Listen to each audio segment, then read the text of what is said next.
That's the wrestling. That's the wrestling. Like Hulu has handy, like every 10 seconds, whatever, you just see the frame. Yeah, yeah. To where it's like, okay, no match. Oh, hey, there's Heath Slater. I'll watch that for a couple minutes. And then you're like 10 seconds. Shit, I skipped the match. Yeah, it's like, fuck.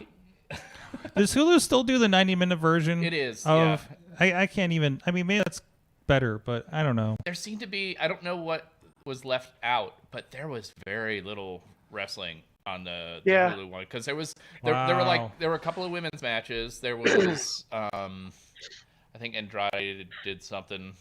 Andrade did something. That's the official. He did something. Yeah. Oh man, your camera's all over the place. We've had somebody in the studio. We've had Jim in the studio. Yeah, because I was gonna say I've seen where it's like, oh, this is new, and there's somebody in there. Are you settled in? Pull the mic in. I need you in your spot, and I need a mic on you. It's very dark over there because I don't put the other light on now. This will slide out, right? Coming back here. Should. Oh, okay, yeah, I see what. A little bit, because I don't really need to sit up. Oh, not even. I mean, sit forward that much. Yeah, I just gotta set your. Okay, is that? Yeah, that's good. Okay, cool. I feel like I can brighten this. Hold on a second. Hold on. Are you hold on? We're not used to this. You're the one that's holding on or something. If anybody's asking, we're more than 6 feet away. It's fine. It's probably good. Like, I don't know. Right there, that's about 5.5. I won't tell.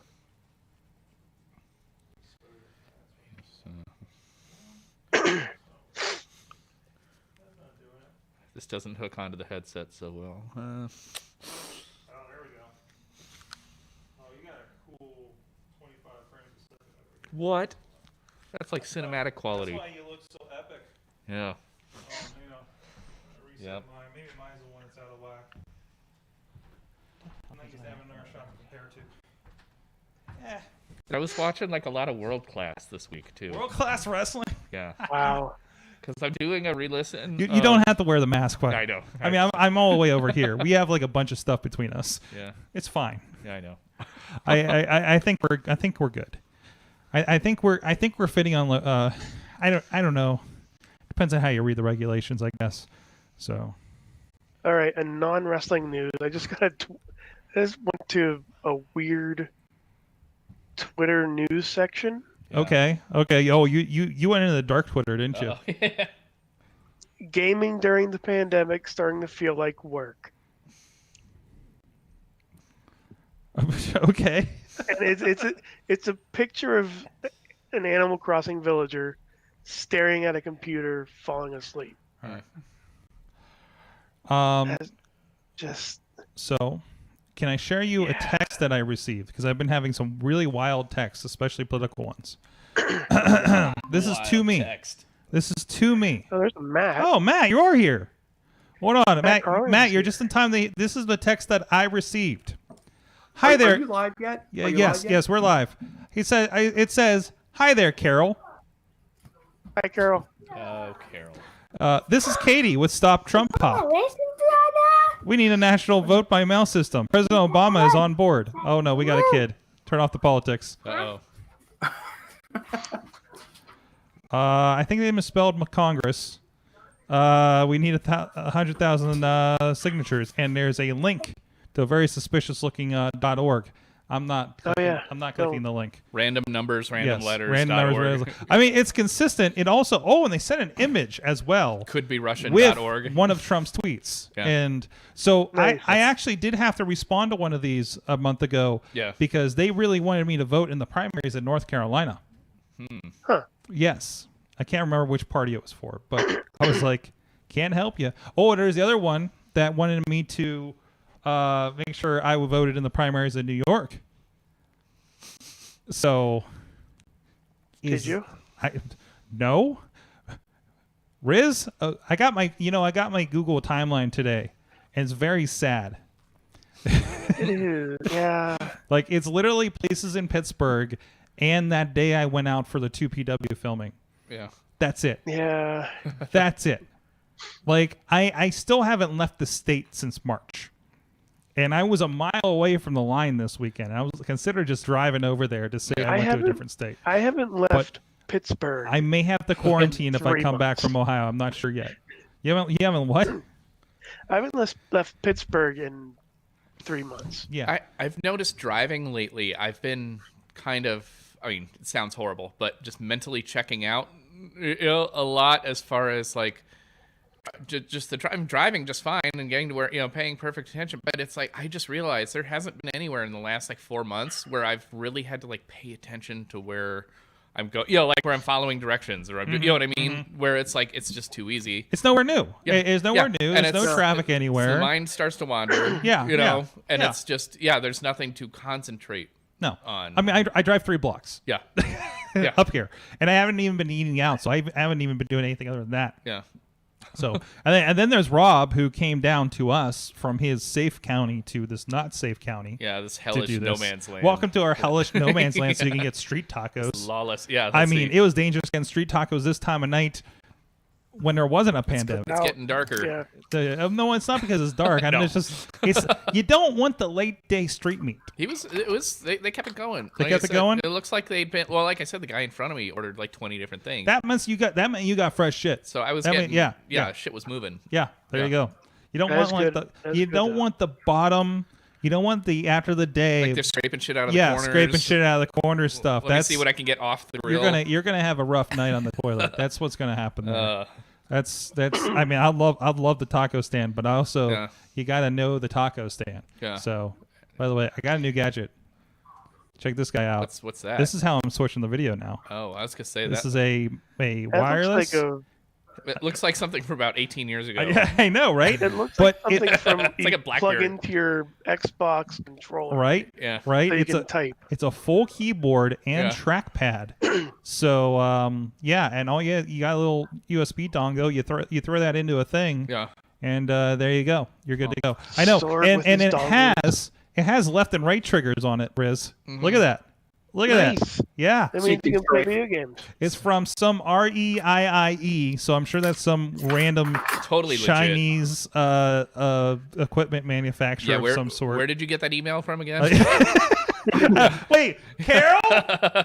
Carol, is that you? It said made with love by Carol in China. Oh, look at that. Once in a while, I'm sure this thing's bugged. I get a call or a text to a Mary. Mm-hmm. And I'm like, and I Googled my phone number, and what's nice is like my number doesn't show up anywhere. Mm-hmm. But the one thing I saw it on was somebody, from like, they couldn't have had the number any more recent than 20 years ago, but it was a Mary, so whatever they're going off of, they've got Intel that is 20 plus years old.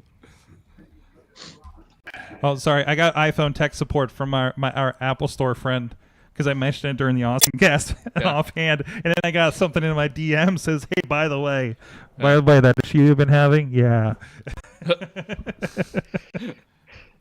All right, Matt, Rizz, how are you doing? You putting something non-copyright infringing on your on the back TV?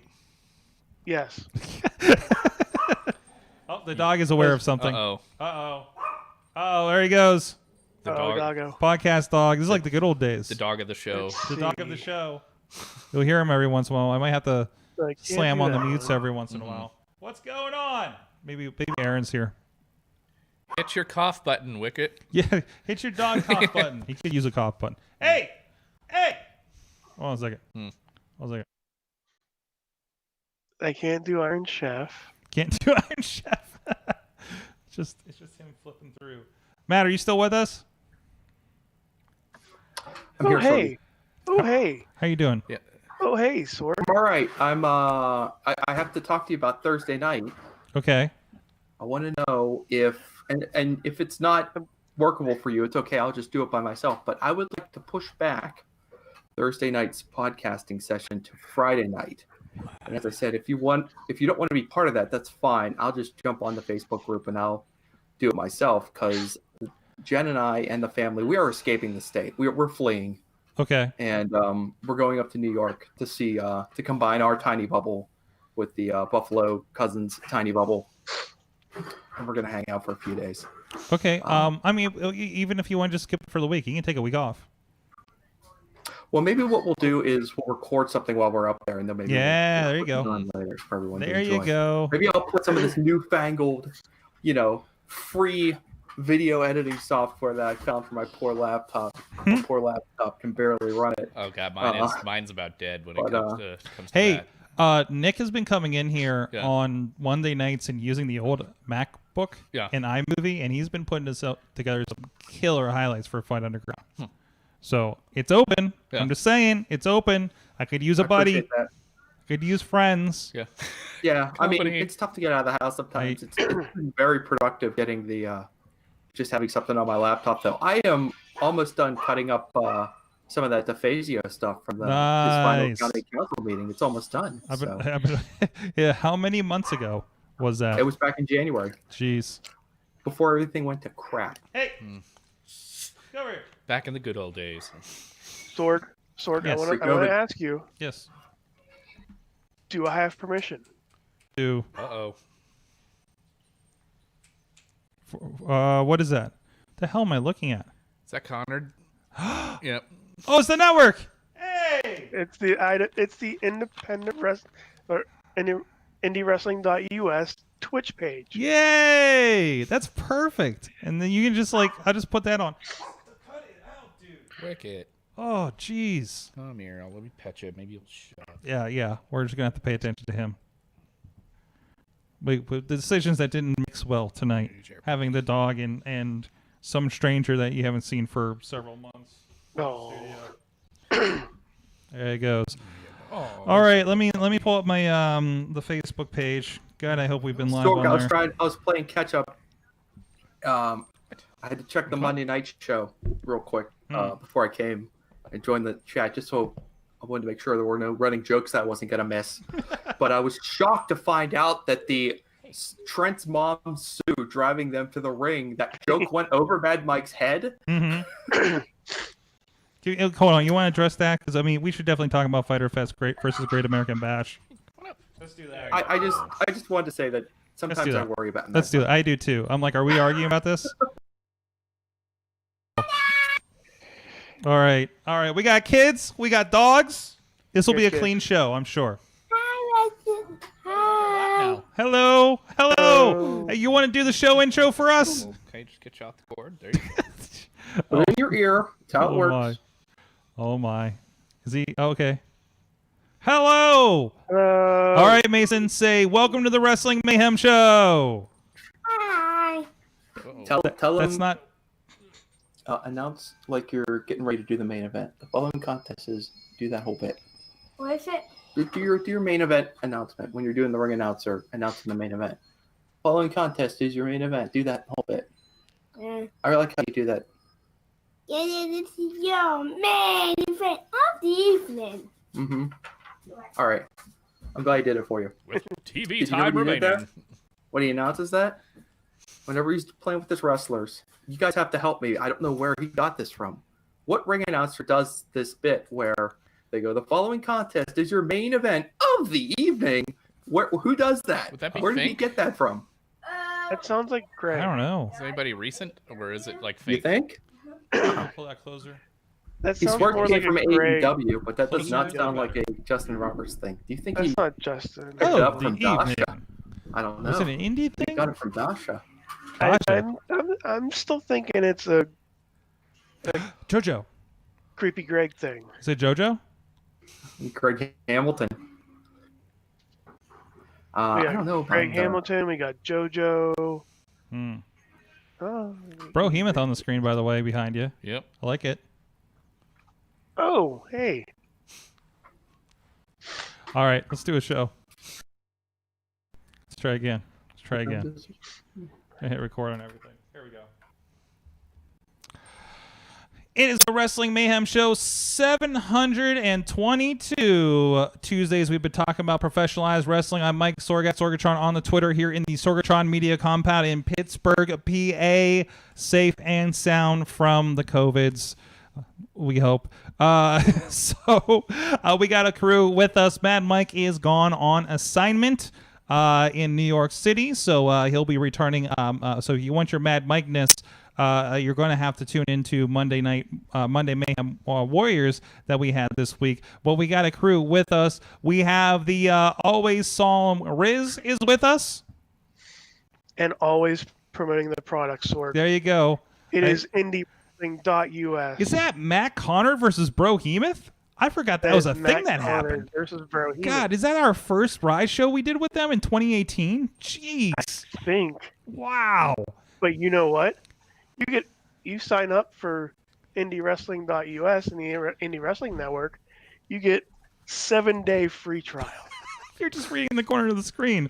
You know what's wild to me? That thing is streaming from a computer sitting 6 feet away from me, which is safe. No, you can watch it. And it's streaming to Rizz, behind Rizz, and then back here through the studio to you. It's the double roundabout with the Dutch something that they do for, I don't know. Also with us is a mildly perturbed mainstream Matt with us. How you doing, Matt? Are you back with us? Are you still wrangling over there? I forgot to do my prop comedy. Oh, okay. There you go. That's all I got. Whose skull is that? How are you doing? I only saw one of your kids. Son. Hello, the Rizz. Hello, Rob.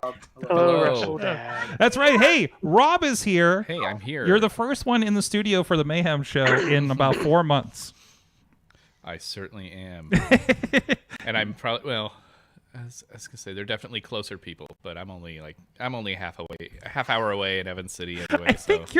I think you live further away than both people on the line with us tonight. It's an easy drive, though. I probably have less of a problem getting here though than no tunnel. One tunnel. Not one necessarily now. Yeah, it depends. Yeah. There's not a lot going on the road. Well, Rush hour has been less rushy. This Fort Pitt was the easiest it's been in a long time. Granted, I was rolling in at 8:30, so yeah.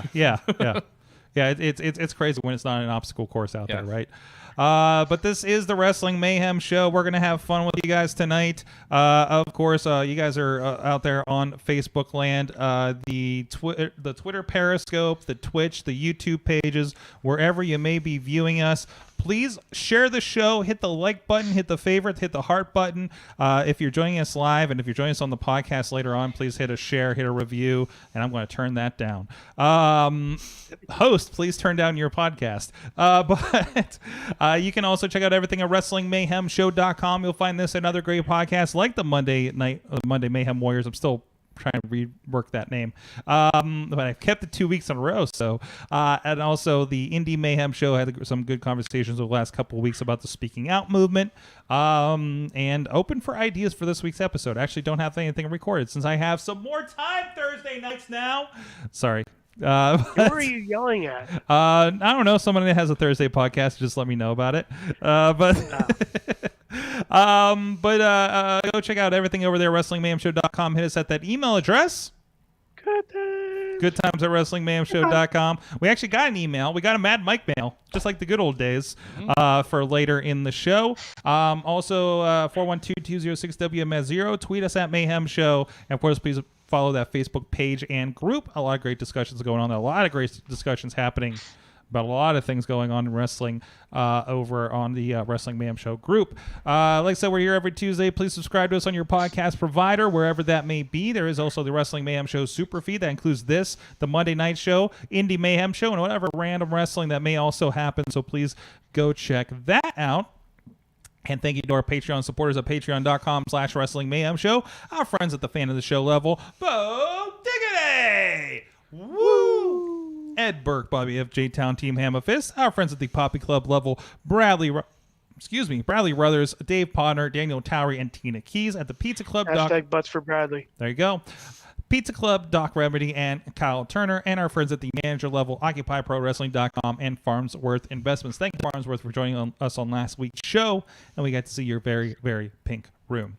You guys can support the show too and show off your room at patreon.com/Wrestling Mayhem Show. Thank you everybody that's been supporting the show, especially through these tough times, and you guys are still hanging on. I have seen no drop offs except for Mad Mike, but he's seasonal anyway. So, but anyways, let's get into it. There was some stuff, guys. I had so much fun. I got home from visiting some friends over the weekend responsibly.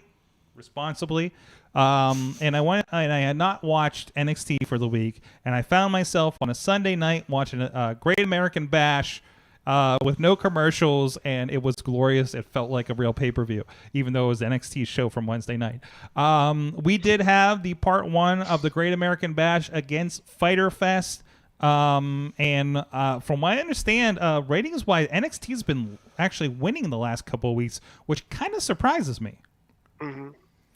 So where are you guys with that, between watching them, or if you only picked one of them, who more got your attention? And I mean, Wednesday nights are still definitely it's the one night where I can forget about how messed up everything is. I have the benefit of, it's kind of like with the kind of going back to like the Monday Night War stuff, is I use Hulu Live. Mm-hmm. And if I'm watching it, like I didn't see it live this last week, but if I'm watching on Wednesday night, I can watch NXT when it's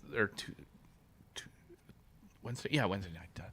Like I can watch NXT when it's on because I have TNT. I have the East Coast and West Coast feed, so it's almost kind of the same thing as when you'd have the replay. After. I mean, it's not right after. It's like 11 o'clock instead of 10 o'clock or something. Yeah, but, hey, I can eat in between. I've been doing the same thing. Yeah. It was kind of nice when they were first going, and I had to watch both of them on Wednesday nights. Yeah. Right now, I try to watch AEW live, and then I don't want to watch any more commercials between having watched Raw and AEW. Yeah. So I wait till Thursday night to watch NXT flat. So that's kind of the set decision for me. And really, AEW is the one that, as I've said multiple times, still like just has more energy for me. Yeah. Rizz, Matt, what did you guys? How are your Wednesday nights? Fun, unlike even though this past Monday was okay, Wednesday is probably the best night for wrestling consistently. And honestly, could you imagine a Monday night WCW, WWE, WWF war in this day and age? With TiVo, with DVR, with everything that we have. I wouldn't be dealing with my VHS recording like I had been. Yes. Now, do you mean necessarily like this day and age, or just specifically technology-wise? Oh no, prime. The prime years, right. The good years, right? Not the Queewees and the Naked Minion years. I'm talking about I just mean like not like right now too, where nothing seems like it's really like must see. Mm-hmm. There's big, It's the environment with I still miss those. I still miss the fandom mark out entire crowd moments, but. Yeah. And I used to have picture-in-picture, so I would have like both of them on, and I'd be able to flip it. Or if there was like, plus you had the replay afterwards. So it was like even if something like interesting things were going on both, it's like, okay, I'll watch WWF because this is gonna be on. And you didn't have Twitter back then. Like now you have Twitter, so you people really could switch over on a dime. Yeah. It's things were pretty avoidable even if you were online and. Since we kind of rolled into the what are you watching first discussion, Tina's an AEW first, Bobby's an NXT first, Podner's an NXT first with AEW recorded. So there you go, back and forth there. But Matt, how about you? How are you dealing with your Wednesday nights? I usually see you tweeting about one or the other. Matt has gone dark. Oh, he may have some stuff going on there. Yeah. That's okay. He's turning into the Undertaker. But generally, show-wise, since these were, Tony Khan. I listened to a little bit of the Tony Khan podcast for the AEW cast. I usually tune into those ones because I want to know what's going on. I think it's very interesting to hear the head of the company talking about things. And again, they're more transparent about how they're dealing with certain things today than other companies. So I'm very much interested as somebody that works in a version of this business, in production in general, that know what somebody on that level is doing. And he talked about how basically they looked at it as they were going. Well, Fyter Fest, of course, was supposed to be a UK maybe pay-per-view, or live, or just what it was before. Yeah. And they said, well, this is 4 hours of good pay-per-view quality content. Let's do it as a pay-per-view. I kind of, or as a 2-week event on the show, just make it free, make that a thing. I think it's a good adaptation of at least that brand, I guess. Versus WWE's, I like. It's weird that I say I like the limited commercial interruption brought to you by Mountain Dew. Like that's a weird thing, to stick on to be like.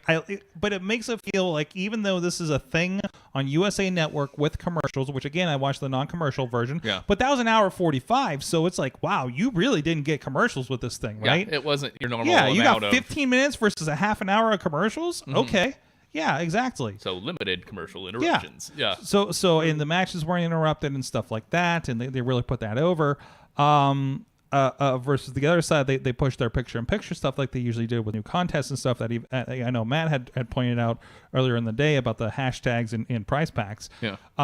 So I thought they had a really good vibe. I unfortunately, like, both of them suffer from doing very showy things and setting up matches with the same people next week, so it doesn't feel as though it's all quote unquote one show. And with again, like, a bunch of people just got released, but given this environment right now, there's not a lot of room, or there's not a lot of opportunity to be popping up in other places. And as far as you don't have that same kind of money coming in right now to where it feels more. I mean, just in terms of your roster or who you can match guys up with, AEW feels like more in a holding pattern than like WWE, who has like tons more guys they don't use on TV all the time. Mm-hmm.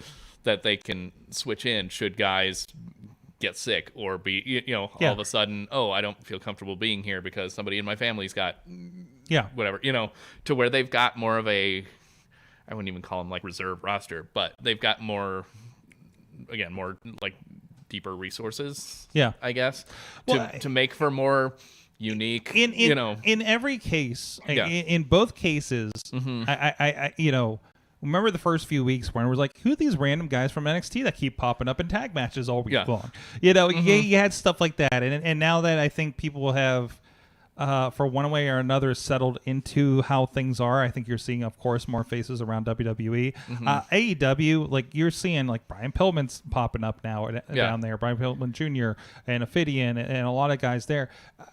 Pineapple Pete became a thing through this, through those tapings that they did through March. So I guess we're seeing like more of those guys, but you're not seeing like somebody who just got released from $1 million contract at WWE. You're not seeing them pop up necessarily. No, because nobody's in a rush to right now, because it's time to set up. Yeah, it's hard to make those kinds of big decisions. Mm-hmm. I mean, everybody just look at whatever company you're dealing with, or other companies that you follow in the news. Everybody is, if they're being smart about it, it's going to have a timid response to moving forward. And it's just kind of, everything's sort of in a holding pattern as far as that. Because it's concerned. Literally like we thought we were moving ahead. Like, how many of us thought we were moving ahead and had to slam the brakes on life once again this week, depending on where you're at. So a giant multi-billion-dollar company, $1 million company, wherever you're at, already moves like the Titanic, and now the world is throwing icebergs in front of you. Mm-hmm.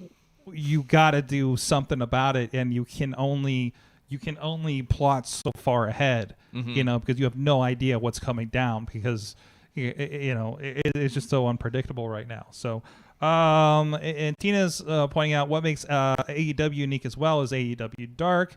It doesn't really feel like a lesser show in a sense where Mox the Champ had a match on Dark rather than Dynamite. No, and that's the case. Really, like when we saw the taping here in Pittsburgh, like I thought the more exciting stuff happened on Dark. Mm-hmm. Holy crap! I've been, and I haven't watched Dark for a while just because I'm just getting my fill of wrestling, and it's so weird right now, right? But and also with, again, when you're looking at like overall viewers, like for the TV product, for like AEW and NXT, it's what, like 700,000 ish. 600,000. Like the ceiling is below 1 million. Mm-hmm. And it still just kind of it goes a little up and down, and it's probably based more on real life things going on, affect holidays, things like that, more than anything else. It's not nothing has the brand value of Monday Night Raw. But you don't have that same disparity between, or as much of a disparity between stuff that's showing on TV and what people might be watching online. Mm-hmm. Whereas like say, I mean, not that it's been that good for a while, but if 5 million people are watching Raw, which it's like half that. I think it's like 2. But yeah, it might be like 2. But if but if you look at your online content, like, oh, we're gonna put this on YouTube, where maybe only there might be a couple or a few 100,000, maybe 1 million people watching. There's more of that gap, to where there is that many more people watching the televised product than there is on the, hey, you got to go online and find it. Yeah. To where you don't have that. Well, especially with AEW, who like I said, they've kind of topped out around 1 million at the most. Also remember, AEW came in as a very online brand. Yeah, they had 2 pay-per-views if you include All In. Yeah. Live specials, like live free specials that really made Bleacher Report as a service. Yeah. So you came in with all this, and you put it on television. I mean, you're going to have a large section that is not watching live on Wednesday nights. Yeah. So, I mean, if you look at that footprint in their YouTube channel, look at how much they put on YouTube, look at things like Being the Elite, like it's almost kind of going backwards from where you had, like, say, WWE was a TV product for 30 years first before, hey, we got to get with this newfangled internet thing. Yeah. There are multiple vectors, and while the big money deal and a big cornerstone, like the TV deal is obviously going to be, not knowing completely the financials of it, but like the TV deal is the rock of, we know we got this and this funds X part of the business, right? We know we can depend on this as a thing. Yeah. And then we can build the rest of the business around it, whether that be your pay-per-views, merchandise, et cetera, et cetera. So that makes a lot of sense. AEW is doing something really smart in these times, as WWE's and WWE and NXT are in the lockdown type. We're only going to perform with our performers, our wrestlers, our trainees are going to be the crowd. AEW is going out there and going, especially with Cody. AEW and Cody are going out there and saying, I have a championship belt. Anybody can challenge for this belt. Inside and outside AEW. Yeah. So they're bringing in wrestlers they know can get some buzz. Like Ricky Starks. Still waiting on Warhorse, but you see the campaigning going on online with the different indie guys. Oh being like, hey Cody, look at me. And everybody's sitting at home not doing anything right now. Yeah. So what's that? Oh, what was that, Rizz? What was that, Rizz? Yeah, Warhorse. It's like a Warhorse. Yeah. Because the closest we kind of got with that. Remember when Cena was U.S. champ and he was doing his open challenge, and they were bringing in NXT guys. Yeah, so like Sami Zayn. Yeah. So whether it was guys, it wasn't necessarily guys from the outside, but it was like fresh matchups. It wasn't like, oh, he's fighting Rusev for the 30th straight time. And they have a deep enough roster you could do something like that, and it was a good way to introduce guys so that even if they weren't coming up at that point, they've already got a highlights package for when they do make their main roster. You're rocking strapping these NXT guys now, like Riddle guys, to still, like, we don't have that main roster, so we got to fill in some gaps for whatever reason. So it's going to be, and all that's going to be so. WWE does. I think WWE feels more slapped together on their Monday and Friday shows. And Friday I haven't honestly watched entirely for a few weeks. But it is, but sometimes it works. It's like WWE got backed in the corner with the thing where some things are starting to work now. They're figuring out how to do it here. I mean, then there's the safety conversation, which I'm trying to avoid because I feel like we have it every week. But it is something that we get more and more angry at the situation. It is, and the cage side seats had a good article about our, is it okay to feel bad about watching wrestling? Yes. Because it's kind of a tough watch, but also you're a fan, and it's a very conflicted thing. So, we, for fandom or morbidly or whatever, we want to keep watching, and I don't know, we just keep watching the train wreck, right? And a very good point in it, which I will go to it. It's more interesting than anything else happening on TV right now as far as new stuff goes. Yeah, and that's sad. I would argue it was before. But now it's sad and angry that this is happening. And it is. So yeah, I'm not going to get political. No. Strictly wrestling. That is a thing, but and again, regardless, we can have the testing argument, but I feel like AEW is safer doing it. But even that, it's interesting watching Being the Elite and the Young Bucks are talk about the idea of listen, when we come in and do a test, there's a very good possibility if we get tested positive, we are here in Jacksonville away from our families for 2 weeks. I was gonna say too, when you were talking about kind of the different responses of getting out in front of it, what's the owner of AEW or Money Guy or whatever, Tony Khan, saying that where they have the AEW too, what they kind of have working to their advantage in that case is they don't have that same corporate identity that WWE has. Whereas if all of a sudden they dropped the shit and Vince came out and started addressing these things personally and stuff, it would seem it would be kind of unusual. B, it would be like, oh shit, if he's doing that now, there must be there must be trouble. But whereas they don't on the other side. It happens when somebody dies or if somebody dies or 9/11 happens. Yeah, or something. There's a disaster. Yeah. Period. But with like I said, with over on the AEW side, they're not established enough. As far as like I said, kind of whatever their corporate kind of identity is. So they have no expectations. Yeah, they have no expectations. Setting the expectations now. Yeah, so so they can come out and address, the head honchos can come out and address that, and it doesn't seem really weird, or it doesn't seem like a panic state. Everything still goes down to that WWE is a publicly traded company and have to answer to those people. Yeah. Right? Yeah. Rizz, go ahead. Have they answered to those people, though? Have they answered to their stock people? I think the conversation... The conversation, because they always get asked during the press calls during the board meeting things, right? That's where you do hear Triple H talk about testing and things like that. That's where we got the quote about a month ago where they said that they were starting testing or something that they were just starting testing at the end of June.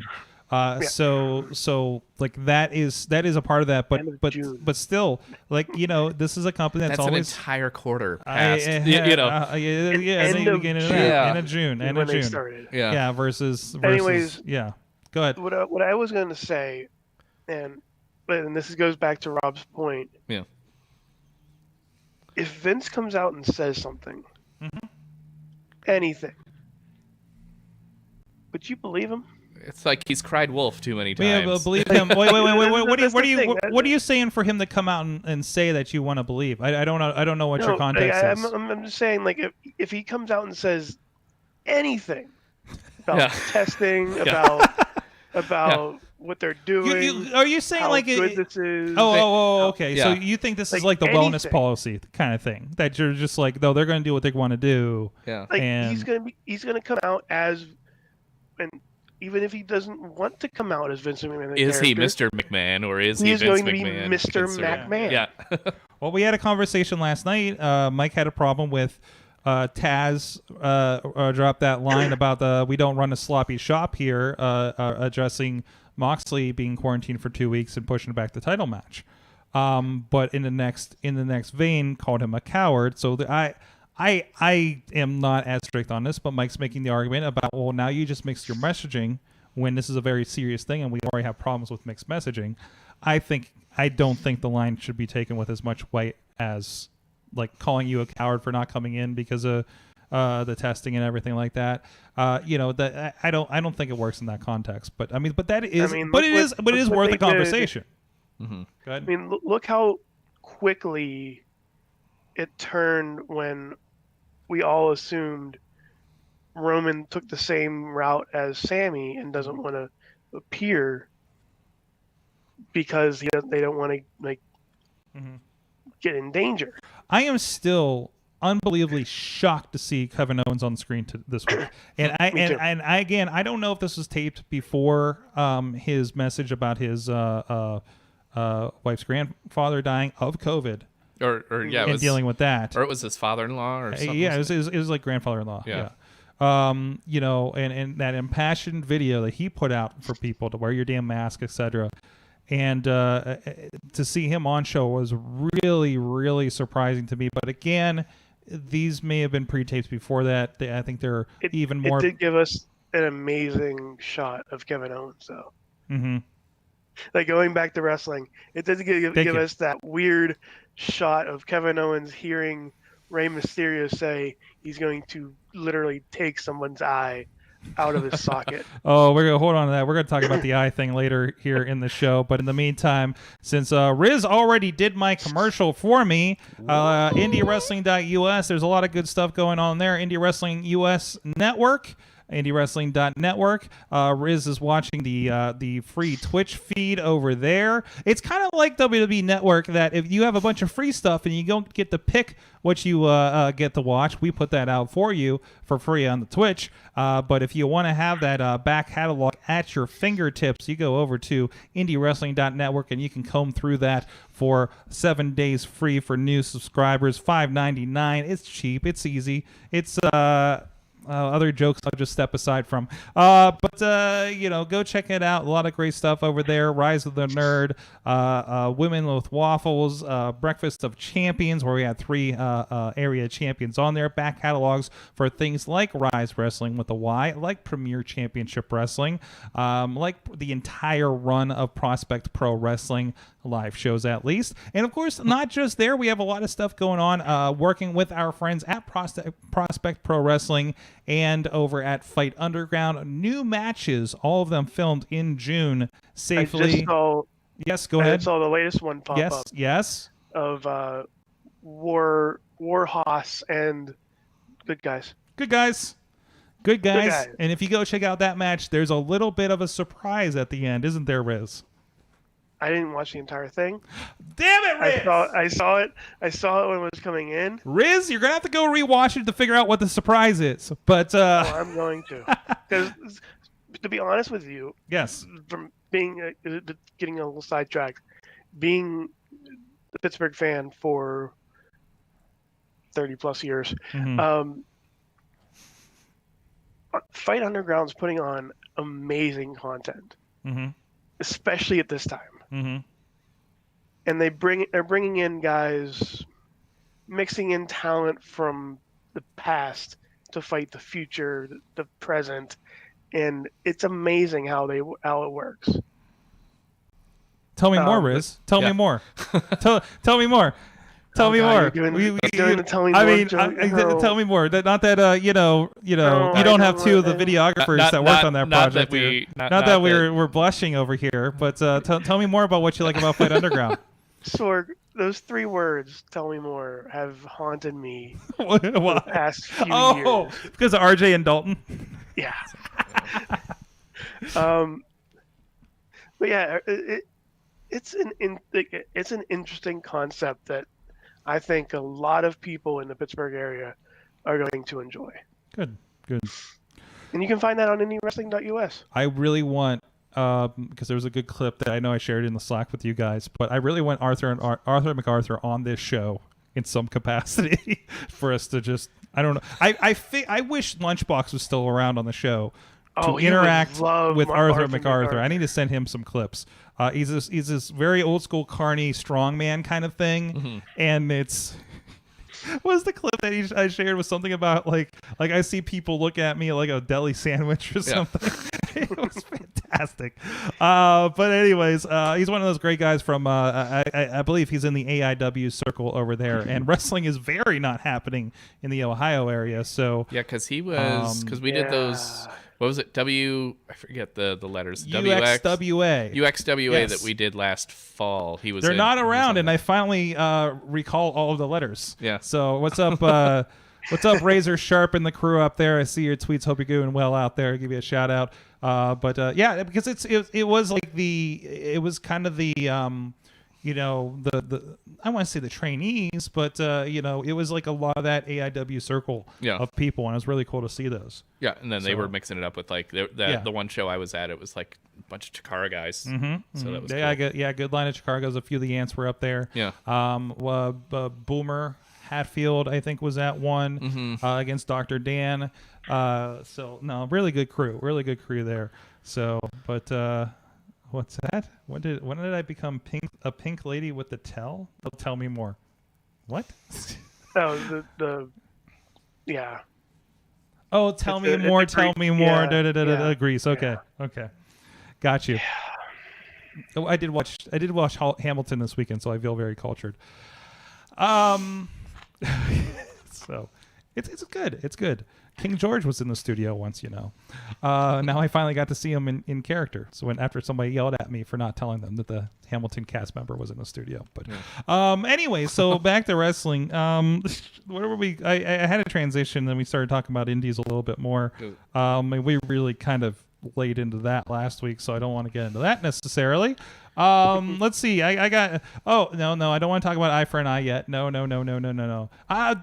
Matt's not here because I want to talk about the Ascension has a new name. Matt's right here. Is he here? He's right here. Matt, are you here? Right here. Are you with us? Hey, Sorg. I'm back. I'm here. Matt, good. I have something for you. Yes. It's Ascension news. I saw it. Okay. All right. The cool dudes with attitudes. No, that's not what they're going with. That's what they should have done.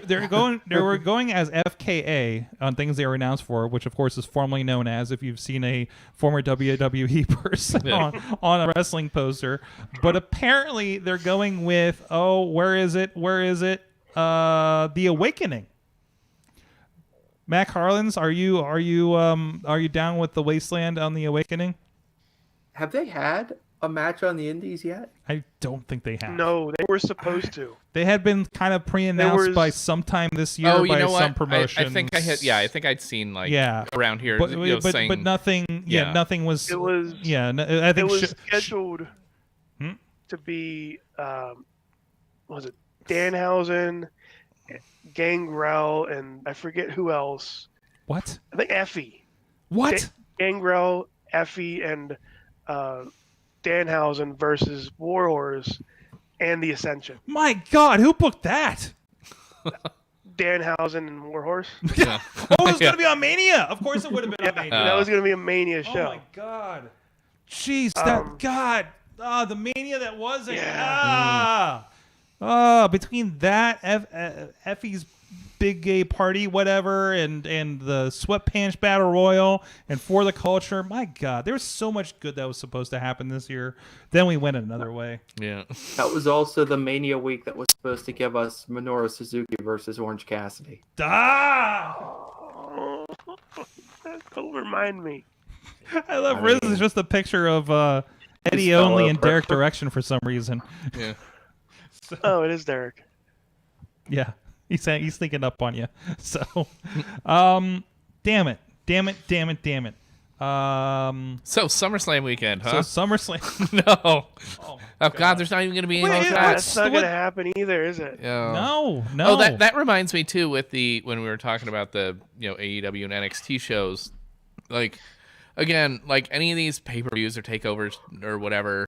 Or any special events don't feel special anyway. No. Where Great American Bash, that would have been a great one to do like outside or something. Just to have it would have been safer. Look, just a different look at least. You're in Orlando, do it. Yeah. Just like In Your House should have went back to its roots and actually had a house. Yeah. Could have been just in somebody's house. But that was kind of fun what they ended up doing with the set and everything. It's like, okay. It was. And they brought plus, it's not like the In Your House name carries a lot of prestige or anything. It's not like you're doing... No, but else, it does to a certain generation of wrestling fan. But if you're going to fuck around, it's going to be on a... Yes. Yeah. So I appreciate the return of the set pieces between In Your House, and NXT is the one doing this. Nobody else really did this. The Great American Bash having the cars, which came into play with the trunk spot. By the way, Dexter Lumis is fucking amazing. Yeah. Have we talked much about this? I didn't know how to take him or leave him. I didn't really know one way or another. I know Mad Mike watched a lot of that Sam Shaw era of Impact and had a lot of opinions about it. Man, this is pretty great. He's a lot different now than he was with Sam Shaw. He's creepier, isn't he? And he looks the same character, but it's creepier. Yeah. He looks like a Resident Evil character. You can tell He does. Oh, he does. The guy on the team that goes bad. That guy, Yeah, it ends up being Tentacle Guy at the end. But it's like got the crazy, like with the I think the haircut really does it. He looks like a Capcom character. I mean, you can tell every once in a while you get somebody that has a good gimmick somewhere else, comes in, and they're like there's certain things that click with that creative team. It says you need to do this, this, and this. Boom, boom, boom, boom. Right? Yeah. Karrion Kross. Is that the right name? He's got that, like, I don't know if they're going to... Also, I see, like, all the theatrics about his entrance, and I wonder how long that'll last when I see something like that. Aleister Black isn't doing as much anymore. Oh. so that reminds me, too, like, and this was kind of a criticism of some of the NXT guys when they would come up to the main roster, is that, this whole gimmick, like let's say No Way Jose, he's gone now, but they're like, that kind of thing that works better with the smaller audience or with the kind of the thing that once it goes up to the main roster, it seems like almost like such an indie gimmick kind of thing. That's so many. But now you've got Adam Rose, and stuff like that. But or things that work on a smaller scale. But now even the Big Show is a smaller scale, to where you can, if you were gonna move some of the NXT guys up to the main roster and do things. I mean, there's only so much you don't have to make decisions based on crowd reaction now, because there's no crowd. But there's also it's this literally the same scale because they're shooting in the same places. So it is, and you talk about the special events, like I recall back when Impact was doing everything at Universal Studios, right?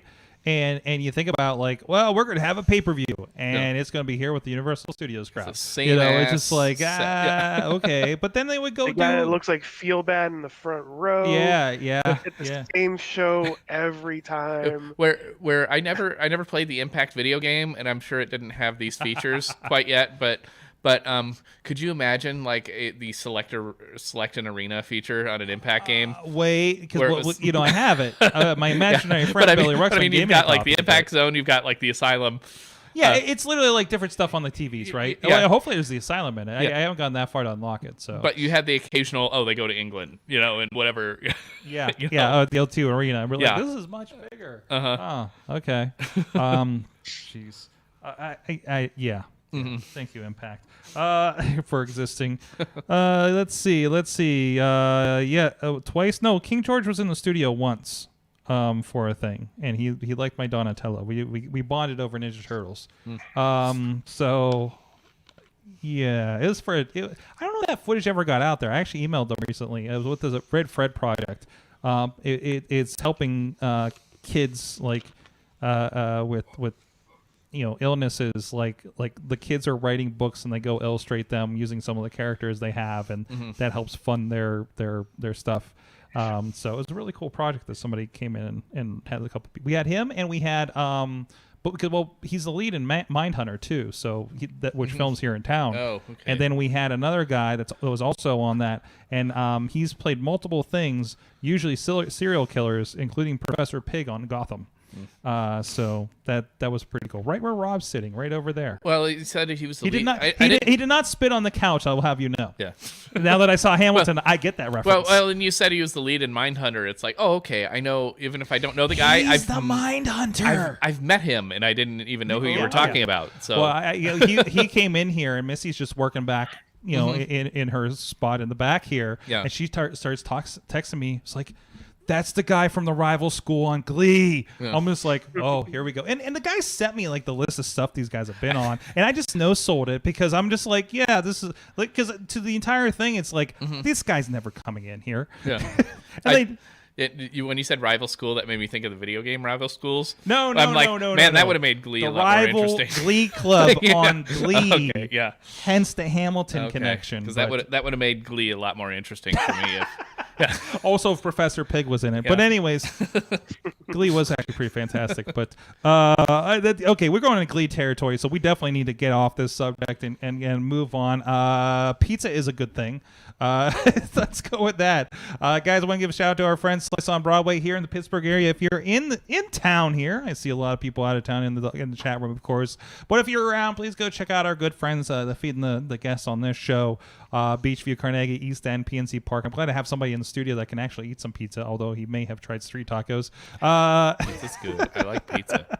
People come for all the taste of Beachview. Pizza's been about 43% of my diet. That's true too. It's been the lockdown diet. Yeah. So, but our good friends, if you can't get enough, check it out, sliceonbroadway.com. Thank you everybody that has been supporting them over these very weird times over the last several months. It looks like they're doing pretty good. Every time I stop in down there, drive by or whatnot. So thank you for supporting them. Thank you for Slice on Broadway supporting our show here at the Wrestling Mayhem Show. You're going to check in with Katie on something else that we do around here, and we will be back with the big question. All right. So, what is the big question? It was actually revealed earlier today. I thought somebody had said it, but Matt, I'm on board with that. Matt, I'm going to let you roll That's with that. a great big question. That is a great big question. Don't worry, we'll roll with it. Hold on. Is it in the Slack? Guest, I understand you are watching in the Facebook. Please go ahead and tune in. We're going to set you up. By the way, everybody else, we are going to slip off of here for a moment while I do set up a special guest for a reveal later in the show. So as soon as I see him come in, we'll do that. So if anybody needs to take a, but I don't know why I asked the audience if they need to go take a break, because they're probably on a device they can take with them. Like, hey audience, I mean, how you are doing? you Okay, somebody? you know what, audience? Just think about this. Somebody has definitely watched our show while they were on the toilet. Wait, are you raising your hand? And it may be somebody on this show. And it may be somebody. It may be. Right Most of us might be right I don't now. think I have, Turns but out, it's not outside of the realm of you know possibility. how I do 4 hours of podcasting a night? Yeah. This is a toilet I'm sitting on. It's Hey. really awkward when the curtains are open. Yeah. What's up, T? By the way, if you are sitting down, if you have been sitting down for like the past, I don't know, hour, half By the way, Bobby hour, says, "Sorg, I have to pee." get Go up, ahead. you know, Yeah. stretch around, so you can stretch, walk around the house. I remember a couple of years ago, well, it would have been 2 years ago this month, was we had Extreme Rules here, right? Yeah. Where I remember later this month. Wait, what's that? It or was last year? It was 2 years ago. Oh, okay. Yeah, this month I think. We had Extreme Rules, and I remember I had to go to the bathroom or had to go do something where I'm like, shit, the show's going on. I waited for, it was like Roman versus Bobby Lashley or something that I didn't really care about, that was going to go a while. But then I'm like, hey, wait, I can actually bring up the network, which is showing this right now, where you can't really do on a Monday night show. Well, no, you could if you had Hulu. No, you can if you you can. But like specifically the WWE network, it's like, oh, wow, you can use it. Well, you can if you have like Comcast. Yeah. You know, I was doing that on Comcast, so bring it up there and take it with me. So it's just weird. It's just awkward if there's somebody like if there's somebody in the back office and they're like, why do I hear wrestling in the bathroom? Yeah.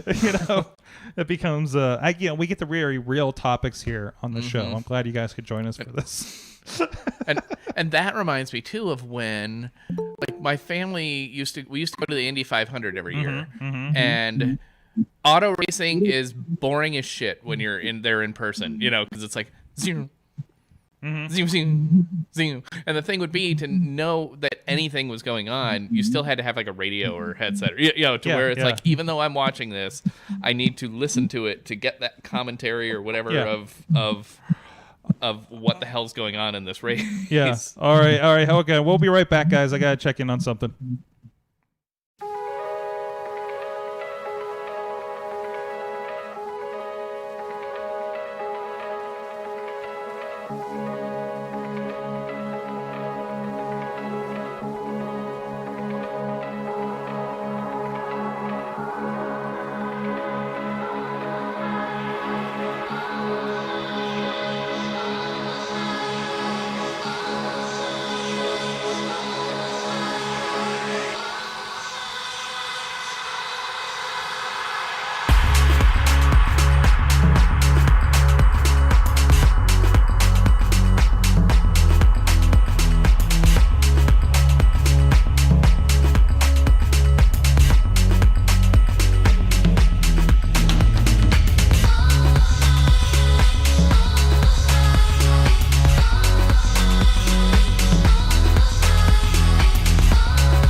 we could do this with 15 people on the Sunday show, we can do this with bringing one person in. So, okay, let's get into it. Matt, I'm going to throw it to you. Caller, for this. you're on the air. Okay. All right, Matt, this is like this is elementary for you, isn't it? I mean, this question is elementary. That's well, it's more talking about the technical. With the better option. I was going with the technical, but all right. 3, 2. We are back. It is the Wrestling Mayhem Show. Cameraman Rob is with us, and we're going to try to get Rizz to tell us a little bit more about how the projects we work on are really great later on the show, because that was really great. That's going to be off air. So it's off air. Like, tell me what you really. That wasn't supposed to be on the air. Now tell me what you think about the projects that we don't work on. That's how I'm going to like. I'm going to be on the phone with you. Mm-hmm. While you're laying your head down, telling you how great your shows are. So Rob, tell me how Rizz, tell me how great the Quarantine Challenge is. 2PW. Yeah, that's good. Okay, Rizz plays games. If you want to hear him Rizz plays games. Whispering to you over video games to help you go to sleep at night as well. There's Mainstream Matt. Mainstream Matt, of course. If you're on our Facebook group, you get a little heads up to what's going to go on the show. And Matt took upon himself to drop the big question with a survey today. Well, I mean, every once in a while, I come up with something that I think is funny to me, and I don't want to forget it, because 4 or 5 hours later, that's a long time for me to keep an idea in my head, Sorg, and it can just eject at any moment. So I had to drop it in there. Perhaps you've heard about this match coming up at this Extreme Rules pay-per-view coming up. You mean the horror show Extreme Rules? Oh, right. I think you can only say it that way. The horror show, and it's going to be Rey Mysterio versus Seth Rollins in an eye for an eye match. Now, that could mean a lot of different things, and I will read from the match listing on WWE.com. Does it? Doesn't really mean a lot of things. Anyway, this is the official rules for the match from the WWE website. A winner can only be determined by extracting the opponent's eye. Extracting? Extracting, removing, forcibly abducting the eye of his opponent. Now, sorry, our Rey Mysterio is already down one eye, so we've got One-Eyed Rey Mysterio versus Two-Eyed Seth Rollins, and I can't help but wonder, there major, long-term implications for this, for this match. If Seth loses an eye, does he become a pirate forever? Oh, please! Because that's the only thing you can do. What if Rey Mysterio loses? Now he's down both eyes. So anyway, I hope he's still got that Daredevil costume. The big question, just to get the jumping off point going here, because there's so much to discuss. The imagination runs wild just thinking about how this match could play out, how it could end. I think we booked 3 different finishes within minutes of posting this poll. But the big question is, who would be the better professional wrestler going forward after this match? Totally Blind Rey Mysterio or One-Eyed Seth Rollins? Wait. So not I want to see a pirate. Like, whose career will be better post match? Who will be the better professional wrestler? Blind Rey Mysterio or One-Eyed Seth Rollins? I have kind of an answer. Okay. I see it playing. It's kind of a question. Yeah, I see it's kind of a question. The inflection. It's like, well, I want to see it play out like any sort of stip match, like hair versus hair match. Okay. Where Seth is going to lose an eye, right? but he's going to spend the next 3 months trying to make you think he didn't lose an eye and trying to make you think he didn't lose an eye and covering it up in wacky ways until 4 months later when the eye has grown back. So like he's a denier, and other people with the springy eyes. He's like 2002 Kurt Angle with the hair, with the headgear. So are there going to be like Seth Rollins eye truthers or something? Yeah. Trying to. Oh jeez. Or there's going to be somebody's going to steal an eye from somebody else, and just. I don't know. I think who's going to be? Jeez, Rob is dodging the question, by the way. No, he's not. Who would be the better? Oh God, I don't know. I think maybe just because you know what? I love that there's a fake. No, I've got a good one. Okay. Rey has been accident prone anyway in the last several years. I can only imagine what Blind Rey Mysterio. Rey Mysterio. What if? And will it still just be his knees that keep fucking up? Yeah. It turns out when completely blind, Rey Mysterio suddenly is just like Daredevil. Yeah, Daredevil is even crazier of a luchador wrestler. He can dig out he's got a Daredevil costume. I've seen it. It probably still fits. He's gotten probably bigger since then. But he was pretty jacked in the late 2000s, so it may have actually be a little looser. Yeah. So he can cut sleeves. Yeah, it's a sleeves. I don't think it had sleeves to begin with. Modify it. Yeah. I really don't. Rizz, what do you think is again? We're asking One-Eyed Seth Rollins, completely blind Rey Mysterio, who's the better wrestler? What the hell is this question? So, are we doing better wrestler or the better fit? I think we're doing better wrestler. The question is better wrestler. Okay. All right, because if we're going with like personality, the wrestling personality, then it's going to be Rey, the blind Rey, managing his son. Oh, okay. But not the question. Wrestler, like which wrestler has a better chance of beating Brock Lesnar in the state after this? Oh, it's Seth Rollins. I think I'm still going with Rey Mysterio. I still think he's going to get superhero Daredevil. But I kind of like this whole Rocky Balboa's got brain damage, so he's just coaching Tommy Gunn. Yeah, kind of thing. Yeah. I would love to see like was it Sagat who's the one-eyed Sagat fighter? Tiger. Tiger knee. We hinted at it with Cesaro at one point. Just bring it out with Seth, man. Just make him go completely crazy. Have him shave his head, come out, just do it. Just do it. Do it.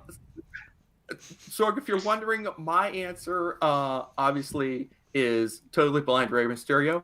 For the same reason, we all know that if you lose your sight, Jake the Snake Roberts taught us this many years ago when we were all kids, that when you lose your sight, your other senses become heightened. So yes, the Daredevil thing is totally accurate. And Rey Mysterio would become Daredevil, and he would probably be even better than he was. And you're going to win that blindfold match that happens at SummerSlam.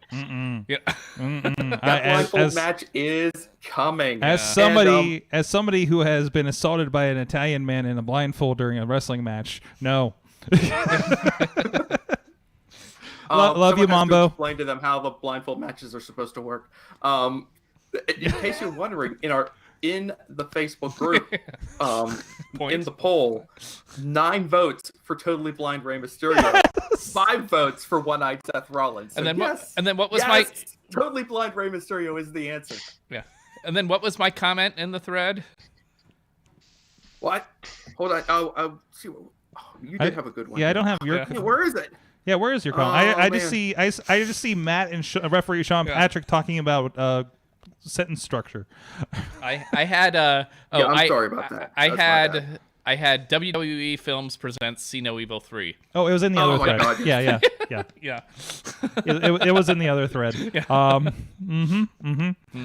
Did you have a minute to discuss the booking of this match that we came up with our with our ideas for how this match could end? This was in that. Oh God, there's 22 comments on this thread. Oh no. Yeah. All right, real quick, tell me about this. I was suggesting to Mad Mike that it would be apropos for WWE to do the swerve finish where Rey pulls out Seth's eye, but the ref does not see it. Yeah. Like a first blood match that doesn't go right, and then Seth puts the eye back in and goes on to win. And then we kept talking it out and realized, no, we can take this to an even higher level. Rey pulls out Seth's eye, throws it off the roof of the building so it can't be retrieved. The referee does not see it. Dominic turns on Rey, pulls out Rey's eye. Seth takes Rey's eye, and then Seth puts Rey's eye in Seth's head. So now Seth still has two eyes, but Rey has lost one of his eyes. Because there's nothing in the rule book that says you have to have your own eyes. Dominic is turned heel, and now Seth Rollins has two different eyes, and he has to wear a monocle from now on. So is Seth's Rey eye sentient to Rey, or is it sentient to Seth? Does he see split screen? Oh my God! Is it Mr. like split screen in Toy Story? They can see a different. That's crazy. And what about see what's happening when there's not really wrestling going on?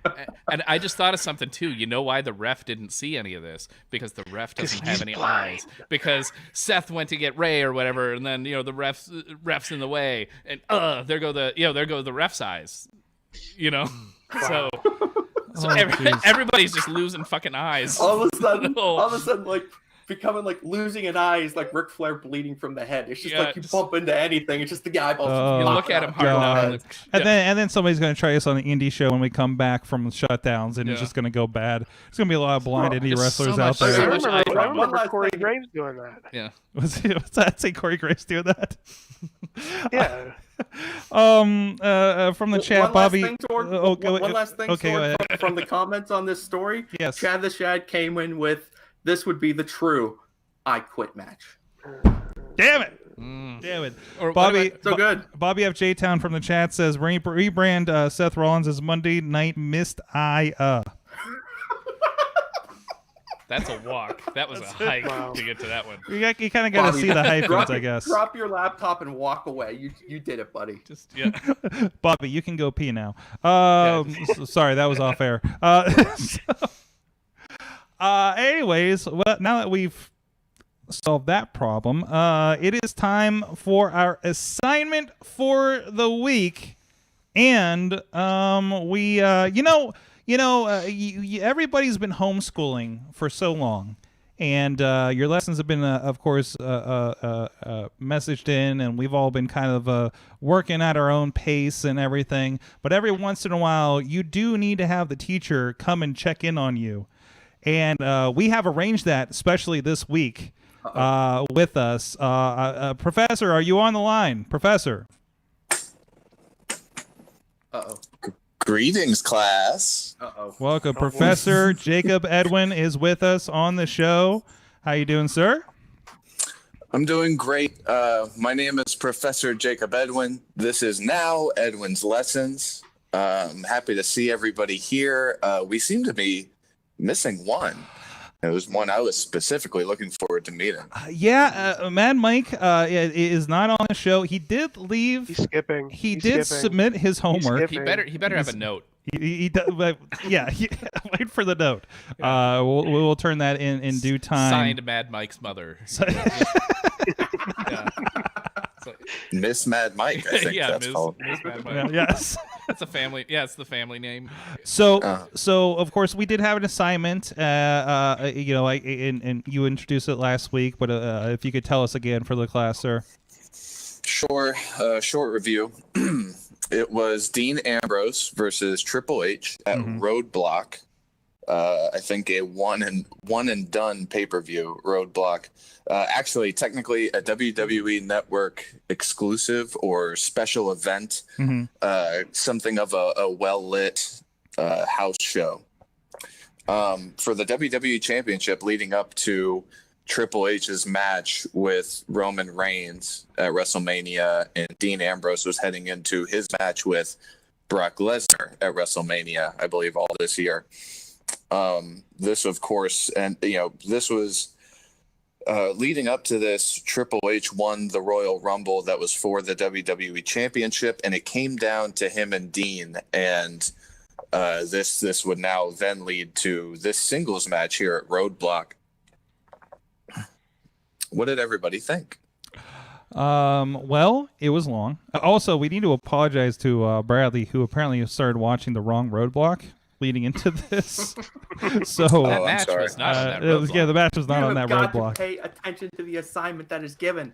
That's right. Because we were at that other Roadblock. Yeah, we were at that because the Roadblock was here, and this one was in Toronto, and they were in the same year, in December and March, respectively. This was a good long match. This is probably the longest assignment that we had so far at a good, it was like a half an hour of the show. Just wait. What's that? Oh, just wait. I said. Oh, jeez. Okay. All right. It was. It was more kind of feeling what was going on at the time, because I think this is the first glimmer of Dean Ambrose maybe doing anything and kind of getting a shot at a belt like this, right? Matt, Rizz, you have any thoughts?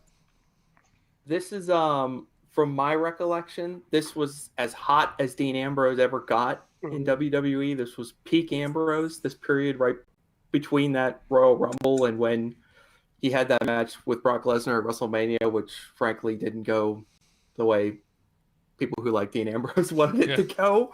But that's neither here or there. Everyone keeps talking about the length of the match, but I didn't mind it that much. I did enjoy this match. I remember enjoying it when it happened, and I enjoyed it again.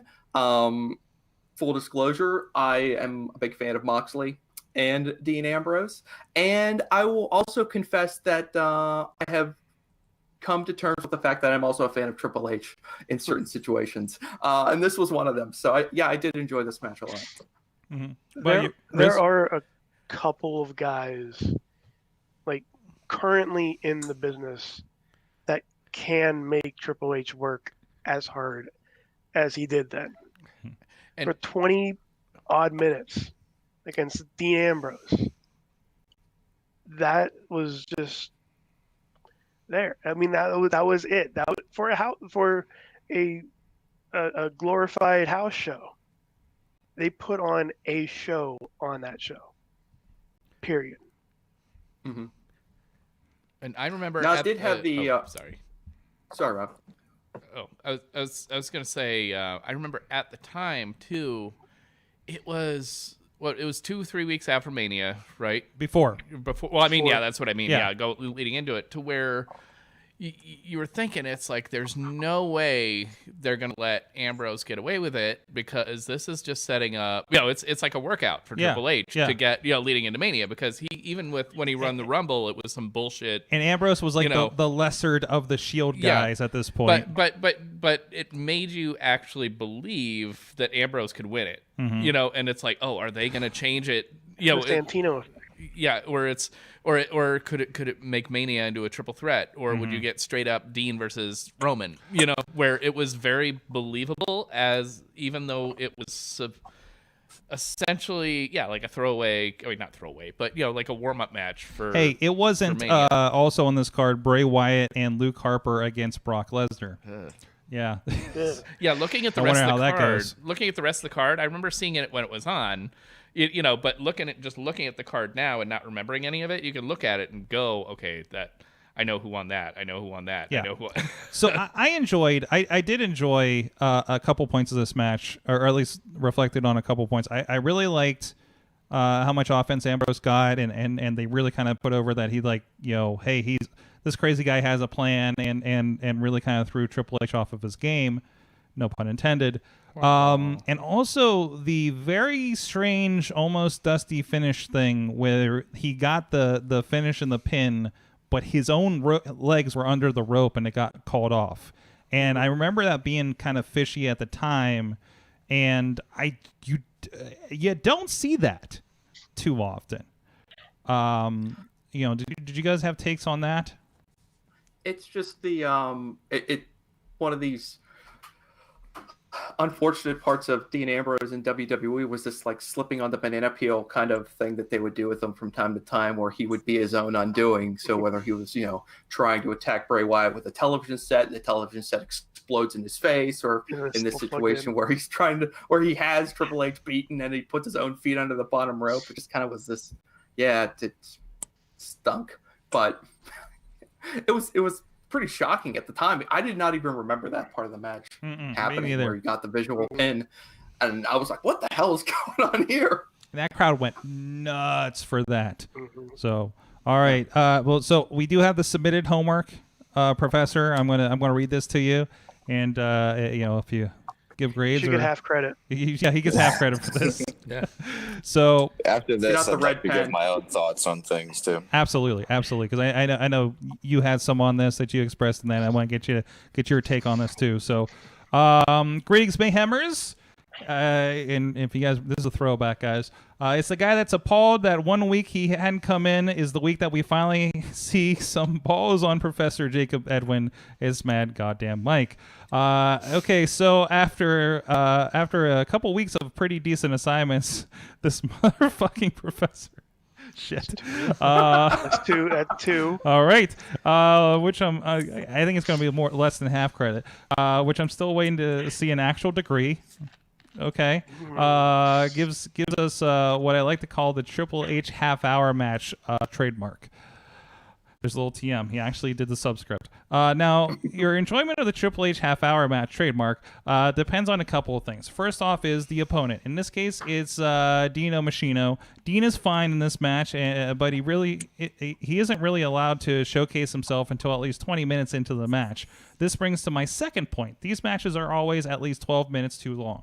I call it the Batista factor, since we all know that no Big Dave match should ever be longer than 12 minutes.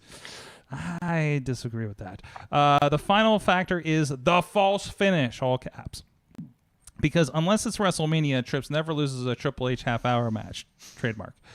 Now, the false finish in this match is especially egregious because it's not a real rule. Dean nails Dirty D's and then gets a 3 count because Dean's legs are under the bottom rope. It doesn't count, and this has literally never been a rule. Hold on, we got a rule book over on our shelf. Maybe we'll double check on that. What's the date on that? The date on that? I'm sure a lot of people who wrote notes in the edges are not employed anymore. The forward was by the forward was by So it's almost like, is this the Daniel Bryan? I think. Is this the King James rule book, or is it the King Vince rule book? Whichever. Anyways, back to the email. The crowd also was largely dead for the middle of the match, and I actually fell asleep during it and had to finish it in the morning. So, Professor, please do better. Oh, social distant alchemist ending transmission sent from my iPhone. Professor, wow, that was a bomb of a response there as well. Tell us, I guess, your thoughts on the email and the thoughts on the match. Fantastic. I mean, really, this guy, I've never met more of a keyboard warrior with the shield of a keyboard actually imprinted on his arm, and a sword that is a limp mouse that is everything that represents him. I mean, to explain to him and most of you how little you actually know, I'd have to unteach you what you think you know now, reteach you what you should have known then, and then still tell you why you're still wrong about all of these matches. All of your complaints are, it's too long, it's boring. You don't understand. You don't understand what you're watching. It's a shame. All right, so 3 major points that we want to hit on with this match. First of all, none of you mentioned the fact that Dean Ambrose actually pinched Triple H's nose in the opening about 5 minutes, and that was fantastic. I mean, it's the biggest target on Triple H, and he went right for it, and it got a huge interaction with the crowd. Mm-hmm. The next thing is the false finish. The false finish was beautiful. And I mean, it is in fact a rule. Your feet can't be on the ropes to gain leverage, and you can't be out of bounds to actually count a pin. I mean, it's just that simple.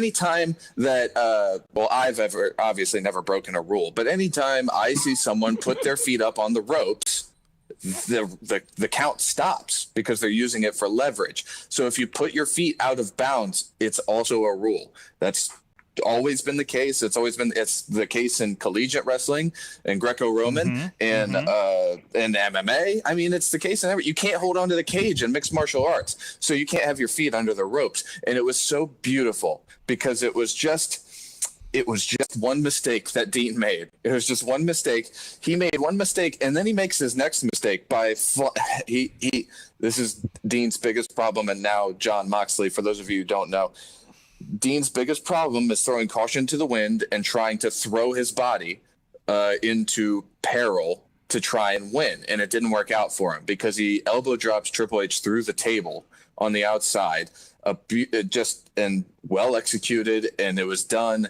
exactly right. The problem is it shouldn't have been done in the first place, and then it cost him the match.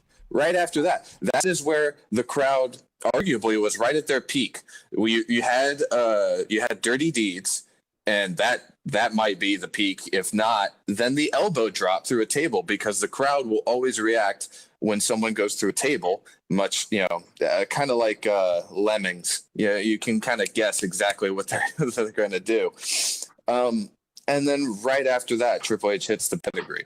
But Dean Ambrose won.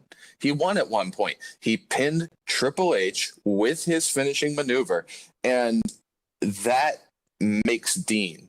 That is a stepping stone. Someone said, I forget who said it, but that this was the hottest. This was the peak Dean Ambrose. I absolutely disagree, because he then later won the WWE Championship, and he ran SmackDown for several months, feuding with AJ Styles and Chris Jericho, and doing a wonderful job over there running shop, where he, trimmed the fat. He figured out what he needed to do in order to be on the top. And then he was on top. Going back to Mad Mike, is that his name? He's certainly mad. Yeah. He's certainly mad. He's mad because he's insane that he doesn't understand how good this match is and how good these assignments are. A string of good assignments. All of the assignments have been good. And that's going to round me right out to, you guys complained about the length of this match. Let's get to the next assignment. How about that, sir? Oh, boy. I have an idea where this might be. We're going to go to, now this stays in the 2000s, because I know you guys roll your eyes whenever I go pre-2000s. This is going to go to 2008. January 27th. We all know what's in January. The 2008 Royal Rumble match. Start to finish, one of the best Royal Rumbles out there. And honestly, this year's Royal Rumble can probably be one of the only ones to actually match up with it. In terms of surprises, excitement, ebb and flow, it does not feel like a long match, and it's a truly satisfying match to watch all the way through. And truly satisfying for a few of us, because several of us, including Mad Mike, were actually in attendance for that. Oh, perfect! Very pay-per-view. So that'll be a wonderful throwback for some of us. Wait a minute. That's the one in Madison Square Garden? You guys went to Madison Square Garden? Yes, because Mad Mike was living in the Bronx at the time, and that was our first Mayhem Takes Manhattan. I don't believe Mad Mike lives. I don't think he truly lives his life. I'm raising my hand. I just want to ask a quick question to the professor. Yes, main event Matt, is it? You're good. I just want to know, just maybe I'm reaching out and hoping for a little reinforcement here, but if you would have to say if any of the Mayhem show or members of your classroom, so to speak, which of us would you say is at the head of the class right now when it comes to these assignments? Who do you think has been doing the best, or getting the most, or how can I describe it? Who do you think is who have you been most impressed with during this whole ordeal? All right, so I'm gonna be as courteous as I can to your very desperate plea to be teacher's pet. Whether it was consciously or subconsciously, you were actually pointing at yourself while you were asking this question. And I have to say my answer for this, and my answer always when I'm asked this question, who's teacher's pet? Who's head of the class? It's me. It's still me. I am the head of the class. That's why I decided to start teaching it. I'm sorry. Your desperate plea for attention and your want to be maybe the next professor, but it just doesn't roll off the tongue quite as well as Professor Jakob Edwinn. It falls flat. You fall short. You reached just like you said, and you just didn't quite make it. Dang it. Just son of a... All right. Maybe next time. Now, I was speaking of being the head of the class. I don't know if you're familiar with the 80s sitcom Head of the Class, which started with, I believe it was Howard Hessman was the teacher, but he left or got replaced at some point by Billy Connolly. If you had to step out and not, I guess, this not be your class anymore, who would continue your classroom? It would just have to stop. Yeah, just cancel it. Who could?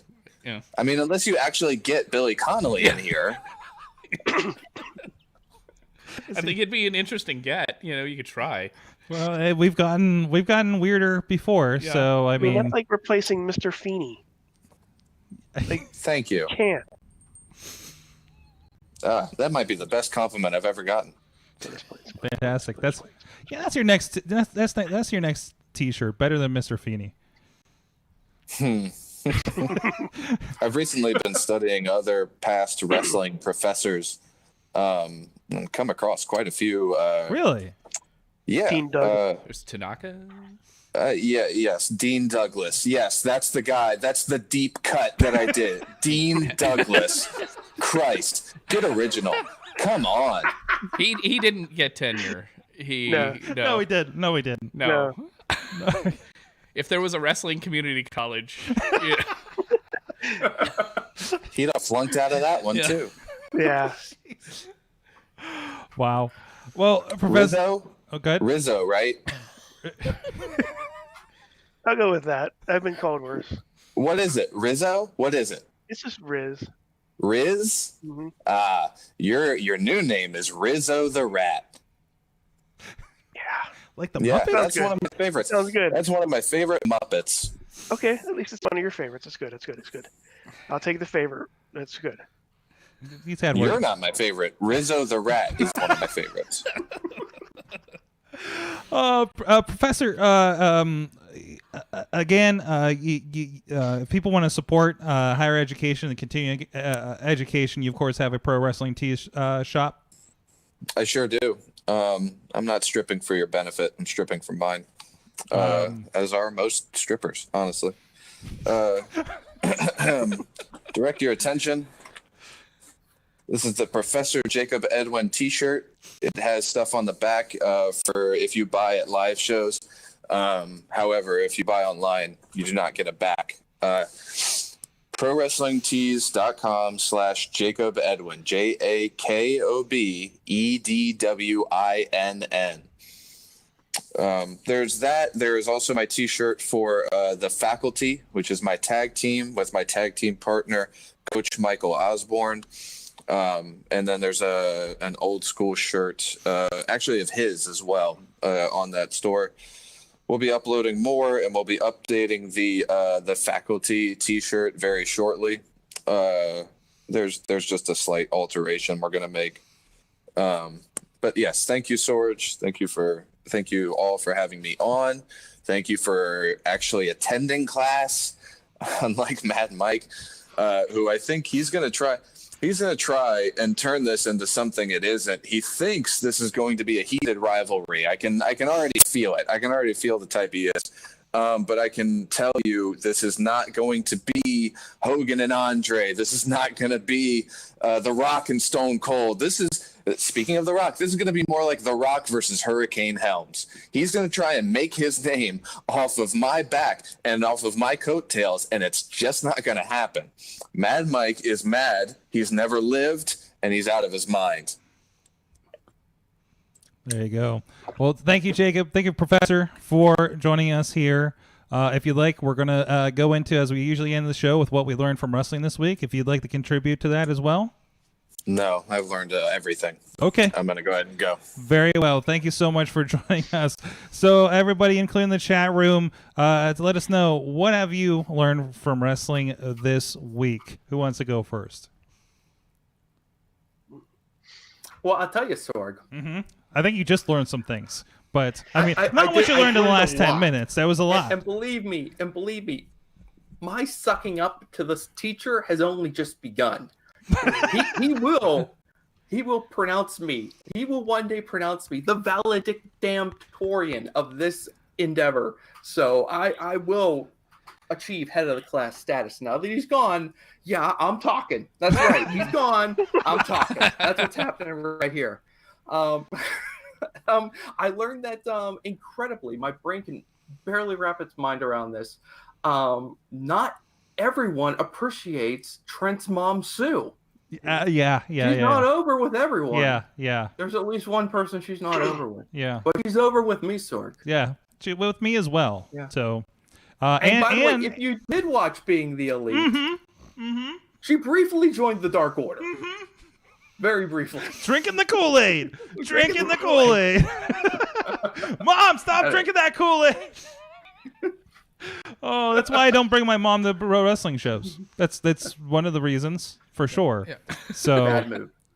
Oh boy. Rob, what'd you learn? I just through well, and I mentioned this kind of off the air, I think, a little bit. Through some of the rewatching and re-listening to certain podcasts and stuff, I've learned that as far as WWE is concerned, as far as like injuries or people, or deaths or anything or people getting sick, they will never have anything on Texas in the 80s. Because I was watching some World Class and listening to the history of World Class, and it seemed like there were people just... They had one good year down there. Was it the Lapsed Fan you were listening to? It was Lapsed Fan, because that's what I started listening to that show about a year and a half ago when they were in the middle of their thing, and then I listened to all the other episodes, and I'm back around to that again, and I just started re-listening to it, and it's just what Fritz put his kids through, and just the like especially Mike, and just like what a sad just kind of ending it all had. And I remember watching it as a kid. As a kid, it was in reruns already, I think, like on ESPN. So the tail end of it, when it had actually already, it might have, they were already doing stuff with USWA and became global and stuff. That, like, I remember seeing early, like, Steve Austin and Cactus Jack and all that, and Rick Rude, as they were starting to actually pop up on like WCW and WWF. So it was like, at the time, I just thought it was just, okay, this is where everybody had just passed through at some point, Yeah.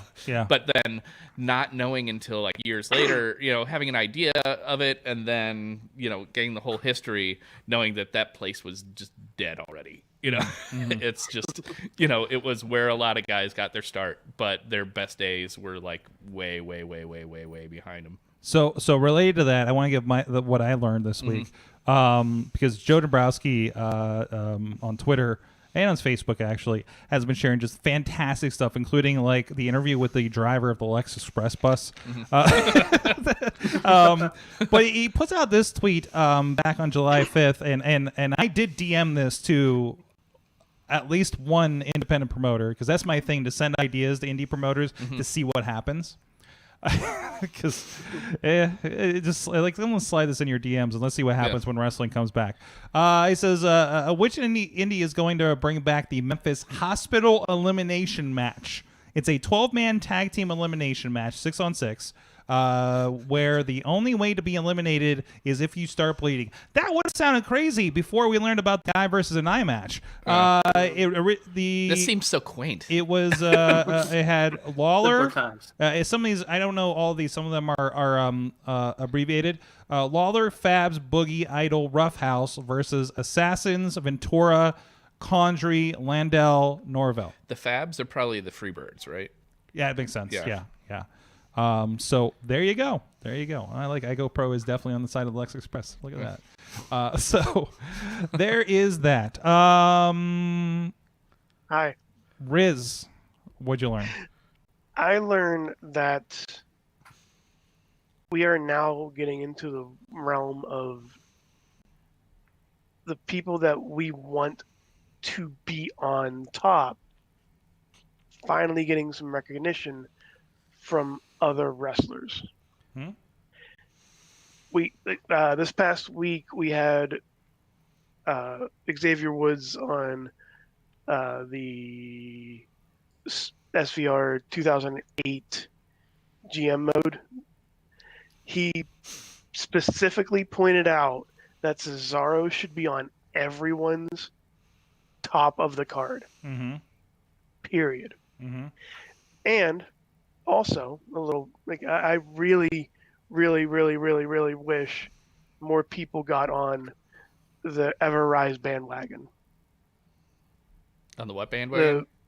The Matt Martell. The two guys on 205. Yes. Okay. Matt Martell and Chase Parker. I really need to start watching TO5 again. 2.0, 3.0, Bad Boys. Like they can promote themselves. And they are showing how to promote themselves. In this time, they do the backstage promos, like old school, no announcer. I mean, nobody holding the microphone. They're just talking to the camera, talking to you, making sure they get over, and they do. And they need more. They need more people looking at them. Period. That's all. Sorry. Awesome. Also, follow Rizz Plays Games and subscribe to Rizz Plays Games, and of course, and subscribe to the IndieWrestling.us. Yeah. Hey, look, it's Jack Pollock and Lee Moriarty. Jack Pollock. Look at that. And Lee Moriarty. Look at that. Look at those guys. Couple of guys. Good guys. Couple of guys. Couple of good dudes. From the chat, Tina actually, yes. Sorge. Yeah. It's not the first. It's not the first time that a teacher has called me the wrong name. Sorry. I've heard Rizzo so many times. It didn't even like when he said that. I'm like, it doesn't even bother me anymore. Yeah. I had a feeling when he was given the homework assignment, given what he was saying about long matches. Like, okay, like Royal Rumble, it's gonna be long, but there's stuff going on. I thought it was gonna be a Flair Broadway. No, I thought it was gonna be, and especially given his, as much as he was loving on Triple H there, I thought we were getting one of the Iron Man matches. Yeah, that's what I thought we were going. I'll take a Rumble. And also maybe maybe we would have appreciated the bop in the nose more if Ambrose would have spent the next 20 minutes working the nose. Yeah. Yeah. From the chat, there was no psychology. From the chat, Tina points out that the fabulous ones, Stan Lane and Steve Kern, were the Fabs.